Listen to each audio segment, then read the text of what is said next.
¿Cómo están, amigos? ¿Qué tal? Gusto en saludarles nuevamente. Aquí estamos junto a Vivi para compartir un trocito más del Sermón de la Montaña. Que ha sido todo un tema, de verdad que ha tenido tantas cosas interesantes y que nos van a ir ayudando en la vida diaria. Jesús estaba enseñando una manera distinta de enfocar la ley y los profetas, y eso fue muy nuevo, muy novedoso e impactante también para los discípulos y los que estaban allí escuchando. Tiene que haber sido una tremenda revolución lo que estaba provocando Jesús con todas las palabras del Sermón de la Montaña. Realmente fue un impacto profundo en el corazón de todos los oyentes de aquella época. Tiene que haberse conversado mucho en las casas después. Oye, mira lo que dijo, con la autoridad que lo dijo. Los mismos fariseos tienen que haberse revolcado realmente en sus reuniones particulares, donde discutían lo que decía, porque quedaban amarrados porque él citaba las Escrituras. Y como un rabino interpretaba nuevamente y ponía en el lugar a las Escrituras el lugar que les correspondía. Además que él, por ser parte de la sociedad de ese entonces, ya conocía el pensamiento, los criterios que ellos manejaban, y eso le daba suficiente autoridad para decirles claramente y apuntar. Yo siento que así como justo en el blanco de lo que él sabía, que ellos pensaban y mantenían como sólido, como real para vivir. Así es. Así que antes de leer este trocito vamos a orar como acostumbramos siempre antes de abrir la palabra. Oremos. Querido Señor que estás en el cielo, te damos muchas gracias por este momento de abrir tu palabra. Ayúdanos y guíanos por la senda correcta, Señor, así como quisiste hacerlo con los discípulos y con todos los que estaban en esa montaña. Te lo pedimos por Jesús. Amén. Amén. Y bueno, el capítulo 5 sigue hablando aquí, ahora pasando a la tercera antítesis o este contraste que Jesús hace entre lo que habían escuchado, que se decía, y lo que él venía a ratificar como correcto, ¿cierto? Así es. Y dice en el versículo 31 del capítulo 5, también fue dicho, cualquiera que despide a su mujer, dele carta de divorcio. Pero yo les digo que todo aquel que se divorcia de su mujer, a no ser por causa de inmoralidad sexual, hace que ella cometa adulterio, y el que se casa con la mujer divorciada comete adulterio.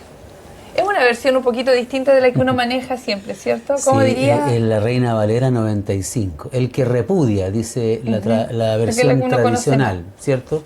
Pero es lo mismo, es lo mismo. La verdad es que ¿qué quiso decir Jesús con estas palabras? Es el misterio, por así decirlo, que durante décadas y generaciones ha enfrentado a los creyentes de todas las edades, desde Jesús en adelante, ¿cierto? Yo creo que Jesús no estaba intentando aquí hacer un desglose de las causales para poder despedir a una mujer y para que se divorciara el matrimonio. Lo que Jesús está, porque Él es el que trae a colación esto, ¿no? Lo que Él está queriendo hacer es dar énfasis a la valía del matrimonio, de la fidelidad en el matrimonio. Para Jesús era muy importante eso. ¿Y cómo podemos nosotros saber un poco aquello? Sí, es un llamado en realidad a la fidelidad en el matrimonio, un llamado profundo. Esto se puede relacionar bastante bien con Mateo 19, los versículos 3 al 9, porque allí a Jesús le vuelven a preguntar, seguramente, como decíamos recién, esto quedó dando vuelta en los fariseos y en los rabinos y en la gente estudiosa de ese tiempo, porque dijeron, él nos está poniendo en una situación apremiante. O sea, primero está no validando todo lo que nosotros hemos enseñado durante generaciones al pueblo. Porque y él está enseñando otra cosa. Porque ellos habían enseñado de acuerdo, había dos posiciones mayormente en el pueblo de Israel. Había dos escuelas de interpretación rabínica. Una, la escuela tradicional y conservadora de Shammai, y la otra era la escuela liberal de Hillel, o Hillel se escribe, pero Hillel debe pronunciarse, ¿ya? Y entonces entre esas dos escuelas se discutía la interpretación que le iban a dar a los pasajes del Antiguo Testamento. Entonces, en este caso puntual, la primera escuela, ¿qué decía? La escuela de Shammai, que interpretaba Deuteronomio capítulo 24, la interpretaba conservadoramente. También decía que los pensamientos eran pecado, tener pensamientos lujuriosos o de adulterio eran pecado. O sea, Jesús se acerca más a esa posición y era digamos, una posición más conservadora la de Shammai. Y dice que solamente por causa de adulterio, ¿cierto? Podía dejarse también a la se mujer. aferraba a eso. Claro. En cambio, la de Hillel era por cualquier razón. De hecho, y la generación del tiempo de Jesús, los fariseos del tiempo de Jesús, se habían apegado a la escuela de Hillel. Claro, ¿Cierto? E interpretaban con esa escuela, con esa interpretación, con esas enseñanzas. Por lo tanto, ellos daban carta de divorcio por cualquier razón. Fíjate que el escritor Flavio Josefo habla bastante de esto en sus libros que hablan sobre la cultura de esa época y hace historia de esa época, y él apunta justamente a que ese era lo más corriente, que se daba carta de divorcio por cualquier actitud indecorosa. Indecorosa podía ser que yo no cocinaba bien, entonces él me da carta de divorcio porque encuentra que soy indecoroso en una mujer. O porque ya no luzco como antes y ya no le gusto como antes, entonces soy indecoroso, yo no me supe cuidar, entonces él podía darme carta de divorcio. Así a ese punto habían llegado, o sea, por cualquier cosa. Era bien acomodaticia y conveniente para los hombres de esa época, especialmente, lamentablemente. Sí, especialmente, ¿ya? claro. Pero aquí Jesús pone las cosas en su lugar. Jesús pone las cosas en su lugar. Y Él da la verdadera interpretación. ¿Te parece que leamos un poquito el capítulo 19, los versículos? Sí. Dice allí, desde el versículo 3, entonces los fariseos se acercaron a Él para probarle, diciendo, ¿le es lícito al hombre divorciarse de su mujer por cualquier razón? Él respondió y dijo, ¿no han leído que el que los creó en el principio los hizo hombre y mujer? Y dijo, por esta causa el hombre dejará a su padre y a su madre y se unirá a su mujer y serán los dos una sola carne.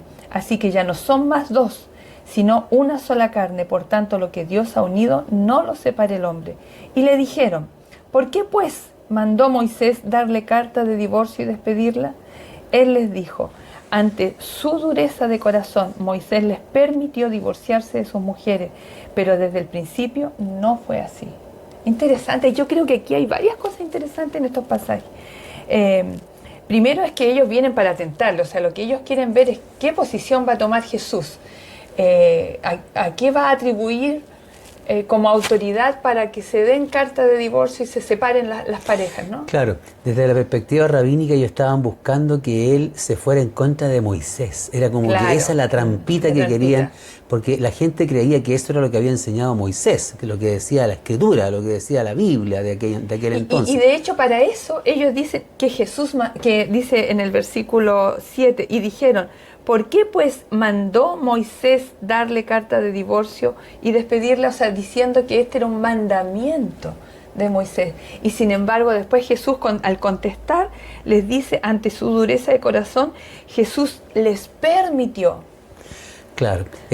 Moisés les permitió. Claro. O sea, hace una diferencia entre un mandamiento y un permiso, una concesión que Moisés hizo. Cuando uno lee después la concesión, que no es un mandamiento, es una concesión, esa concesión también era bien complicada. O sea, había una cantidad de requisitos que se tenían que cumplir para finalmente obtener el divorcio. O sea, no es que era tan fácil. Los rabinos la habían facilitado. Ellos habían degradado digamos, el compromiso que Dios le había dado al matrimonio, o la estabilidad, la solidez. Y entonces ahora el matrimonio era una institución que estaba bien debilitada porque el divorcio corría de aquí para allá fácilmente en aquella época. Y Jesús aprovecha esta respuesta también para darle al matrimonio algo bien interesante, porque dice aquí en los versículos que leímos recién, el versículo 5, y dijo, por esta causa el hombre dejará a su padre y a su madre y se unirá a su mujer y serán los dos una sola carne. Y los hizo hombre y mujer. Primero los hace hombre y mujer, por lo tanto es una relación exclusiva entre un hombre y una mujer. Jesús vuelve a recalcar eso. Así fue en el principio. Y en la respuesta que Jesús da aquí, digamos especialmente en el capítulo 19, tiene tres partes la respuesta de Jesús. La divide como en tres aspectos. Por ejemplo, los judíos en su pregunta revelan que están preocupados por las causales que permiten el divorcio. En cambio, Jesús está preocupado por la institución del matrimonio. Eso es lo que le preocupaba a Jesús. Porque Jesús dice, en el principio no fue así. Así o sea, es. el plan de Dios era que lo que Dios juntó no lo separe el hombre. Claro. El plan de Dios era que dejará el hombre a su padre, a su madre, se unirá a su mujer y serán una sola carne. ¿Cómo puede dividirse después una sola carne? Entonces, en el principio no fue así. Así es. Y también esta definición bíblica que da Jesús revela que o implica que el matrimonio es exclusivo, el hombre y su mujer. Su mujer, el hombre y su mujer, ellos dos, ¿ya? Y permanente también, o sea, no debería adherirse a ninguna otra mujer ni cambiar a su mujer, sino que permanentemente con ella. Esto es un temazo realmente, ¿cierto? Ahora, yo creo que hablar de esto, del divorcio, del nuevo casamiento, no es un tema que sea cómodo para nadie en este tiempo. Y uno tiene que hacerlo con mucha sensibilidad, sin echar por tierra el plan perfecto de Dios. A pesar de todas las cosas que suceden hoy, a pesar de que tú mismo puedes estar viviendo una experiencia dolorosa en relación con tu matrimonio, el plan de Dios siempre ha sido el mismo y sigue manteniéndolo porque es una institución que fue creada antes de la entrada del pecado, así como el sábado, ¿no? Entonces son baluartes del Señor y mientras se puedan mantener, el Señor nos ayude para que así sea. Sí, esto es bien importante destacar lo que dice Vivi, porque nosotros también tenemos amigos que se han divorciado, Claro. conocemos muchas personas. El divorcio es común también dentro de la iglesia y tiene una cantidad de ribetes y alcances impresionantes, o sea, tantas situaciones que se dan. Y pastoralmente las iglesias y los pastores tenemos que tratar asuntos complejos y difíciles, de personas que se separaron dentro de la iglesia o se divorciaron, después cada uno buscó otra hermana o hermano dentro de la misma iglesia, después quieren que la iglesia los reconozca, a veces hubo disciplina de por medio y todo eso genera un revuelo, heridas, personas muy heridas, muy menoscabadas, o personas que están resentidas, hermanos que están complicados al tratar estos asuntos. Entonces, nosotros vamos a dedicar unos temas especialmente para hablar de esto más adelante. Ahora no nos vamos a enfocar tanto en esto porque no queremos que este sea el centro del tema de hoy, pero esos aspectos. Pero los vamos a tratar también como unos acápites, unos paréntesis relacionados con el Sermón de la Montaña también, ¿cierto? Entonces aquí lo que nosotros podríamos como resumir un poco es que Jesús está diciendo que a través de Moisés Dios nos dio el mandamiento de divorciarse a causa de adulterio. Lo que Dios hizo a través de Moisés es permitir una concesión. Exacto. ¿Cierto? ¿A causa de qué? De la dureza, del corazón. A causa del pecado, de las debilidades humanas, el Señor permite el divorcio solo con por una razón, causal. Solo por una causal. Solo una causal. Que es si hubiese por causa de fornicación. Dice, o sea que es toda relación que está fuera del matrimonio. Solo por esa razón. Y no también hay otra razón. otras incluye también la palabra porneia, de la cual se traduce fornicación, incluye toda clase de perversiones sexuales también. Claro. Por ejemplo, si el marido es homosexual o la señora es homosexual, y de esa manera ella lo descubre, también es una causal. Si es pedófilo también está relacionado con una causal. Incluye todas estas otras estas relaciones que no son permitidas por el Señor. Claro. Que por más que nosotros de cierta manera uno empieza a normalizar algunos aspectos porque los ve todo el día, pero el Señor, no se olviden nunca de esto, no fue así en el principio, lo dijo el mismo Jesús, pero no fue así en el principio. Como Él lo creó, es como Él lo sigue soñando. Bien, entonces la segunda razón era que los fariseos llamaron mandamiento a la provisión que hizo Moisés, o sea, la concesión, y no es un mandamiento, es solo una concesión por causa de la dureza. Eso también hay que tenerlo en cuenta. Entonces, no era que esto era lo que a Dios más le agradaba. No. A Dios le agradaba el matrimonio, la fidelidad. Y mientras todavía estemos juntos, siempre está la posibilidad del perdón, aún por causa de adulterio. O sea, para el Señor, esa es parte del remedio, de la solución, con todo lo doloroso que sea, todavía está la opción del perdón, si es que ambas partes participan de lo que eso implica, por supuesto, ¿cierto? Dejar el pecado, abandonar el pecado, reconocimiento, todo lo que eso implica, que lo vamos a tratar seguramente en estos otros temitas que pudiéramos hablar. Entonces es importante que rescatar el matrimonio es la prioridad. Sí.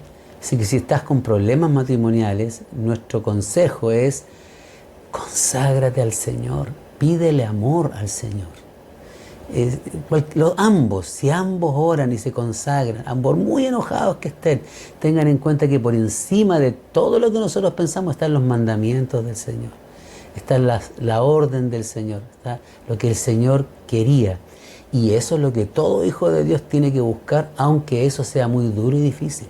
Ese es el punto importante. Por eso es que Jesús dijo que su carga, su yugo era ligero, porque Él nos va a ayudar en ese proceso de reconciliación, de intento por solucionar los problemas que ha tenido cualquier matrimonio.